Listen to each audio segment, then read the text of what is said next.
ఈరోజు ఈ రాష్ట్రంలో ముఖ్యంగా మహిళలకి రక్షణ అనే హక్కుని కల్పించట్లేదు ఈ ఆంధ్రప్రదేశ్ రాష్ట్రంలో కూటమి ప్రభుత్వం. ఎంత దారుణంగా అంటే ఈ 14 మంది కూడా టీడీపీ కార్యకర్తలు. ఆ టీడీపీ కార్యకర్తల్ని నిన్నటి వరకు కూడా కనీసం అరెస్ట్ చేయలేదు. నిన్న మా పార్టీ నాయకులు వచ్చి అక్కడ ఆందోళన చేస్తే అప్పుడు కొద్ది మందిని అరెస్ట్ చేయడం జరిగింది. ఏంటిది? ఎంత దారుణమైన పరిస్థితుల, ఎన్ని సంఘటనలు, ఇలాంటి ఘోరమైన సంఘటనలు వినని రోజు లేదు.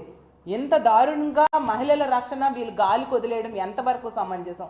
దాంతో మహిళల్లో తీవ్రమైన వ్యతిరేకత ఈ ప్రభుత్వం మీద వచ్చింది. కాబట్టి మేము చేసిన ఈ రోజు కార్యక్రమానికి విపరీతమైన స్పందన ప్రభుత్వం నుంచి రావడం, ప్రజల నుంచి ముఖ్యంగా మహిళల నుంచి వచ్చి అది ఎంతగానో విజయవంతమైన విషయం మన అందరము చూసాము. అలాగే తీసుకుంటే ఎంతసేపు కూడా ఈ కూటమి ప్రభుత్వము ఎవరో తప్పులు జరిగితే ఎవరో ఒకరి మీద తోసి చేతులు దులుపుకోవడానికి ప్రయత్నిస్తుంది తప్ప నిజంగా ఇలాంటి సంఘటనలు జరిగినప్పుడు బాధ్యత వహించడం లేదు అనేది క్లియర్గా అర్థమవుతుంది. అంతేకాకుండా వీటన్నిటికీ కారణం ఏంటి? మద్యము, గంజాయి, డ్రగ్స్. వాటిని అరికట్టడంలో పూర్తిగా విఫలమైంది సరికదా. ఈరోజు కూటమి అధికారంలోకి వచ్చాక మద్యం కానీ, గంజాయి కానీ, డ్రగ్స్ కానీ డోర్ డెలివరీ అవుతుండే పరిస్థితి. ఈరోజు మద్యం కోసం బెల్ షాప్స్ అయితే 60-70 వేల బెల్ షాప్స్ ఈరోజు ఈ ఆంధ్రప్రదేశ్ రాష్ట్రంలో ఉన్నాయి. అలాగే గంజాయి విచ్చలవిడిగా దొరుకుతూ ఉండే పరిస్థితి. అలాగే ముఖ్యమంత్రి సొంత నివాసం ఉంటున్న జిల్లాలోనే మనం చూసాం మొన్ననే డ్రగ్స్ దొరికాయి. ఎంత దారుణమైన పరిస్థితులు ఉన్నాయి. వీటన్నిటిని అరికట్టకపోతే ఈ అఘాయిత్యాలు ఎప్పుడు అరికట్టడం జరుగుతుంది?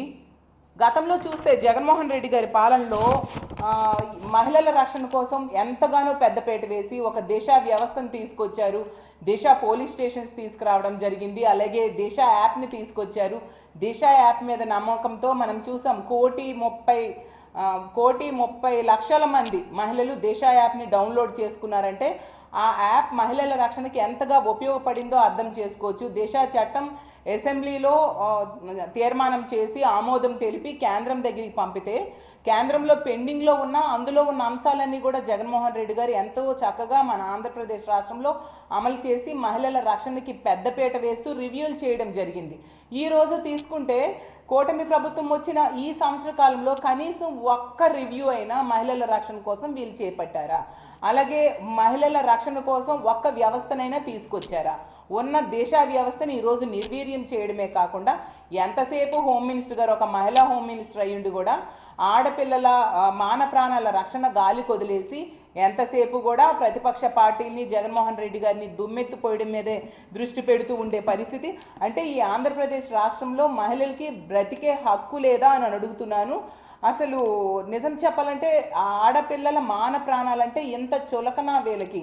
రెడ్ బుక్ రాజ్యాంగం అమలు మీద ఉండే దృష్టి మహిళల మాన ప్రాణాల రక్షణకి ఎందుకు వీలు పెట్టట్లేదు అని మేము ప్రశ్నిస్తూ ఉన్నాము. అలాగే తీసుకుంటే ప్రతి సందర్భంలో కూడా ఇన్ని సంఘటనలు కూడా ఎక్కువ సంఘటనలలో దీనికి కారకులు తెలుగుదేశం పార్టీ కార్యకర్తలు, నాయకులు అయిన పరిస్థితి మనం చూస్తూ ఉన్నాము. ఎందుకంటే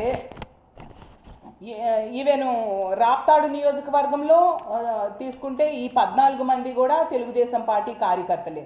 అలాగే తీసుకుంటే మొన్న రాజమండ్రిలో వికాస్ ఫార్మసీ విద్యార్థిని ఆ రోజు మనం చూసాం. ఆమె చనిపోయింది. హాస్పిటల్లో పెట్టి 2 రోజులు చావు బ్రతుకులతో పోరాడి మరీ చనిపోవడం జరిగింది. ఆత్మహత్య యత్నము అనేసి. అసలు ఆ సంఘటనలో దానికి కారకుడైన వ్యక్తి ఎవరు? Telugu Desam party sympathiser. అతని బంధువులు తెలుగుదేశం పార్టీలో ఉన్నారు.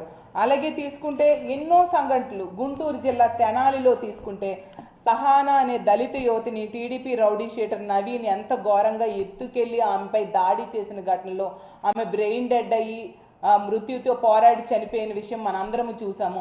ఆ సంఘటనలో కనీసం ఈ ప్రభుత్వం స్పందించిందా? హోమ్ మినిస్టర్ ఏమైనా ఆ విషయంలో ఆమెకి అండగా నిలబడడం కానీ మెరుగైన వైద్యం కోసం చర్యలు తీసుకోమని ఆదేశాలు జారీ చేయడం కానీ ఏమీ చేయలేదు. మళ్ళీ జగనన్న వెళ్ళి ఆ అమ్మాయి చనిపోయాక ఆ కుటుంబాన్ని ఓదార్చడం జరిగింది తప్ప ఈ ప్రభుత్వం ఎటువంటి స్పందన లేని పరిస్థితి మనం చూసాము. అలాగే తీసుకుంటే తిరుపతిలో జనసేన లీడర్ కిరణ్ రాయల్ అనే వ్యక్తి లక్ష్మిని ఎలా మోసం చేశాడో ఆమె రోడ్డెక్కి మరీ చెప్పిన పరిస్థితి మనం చూసాం.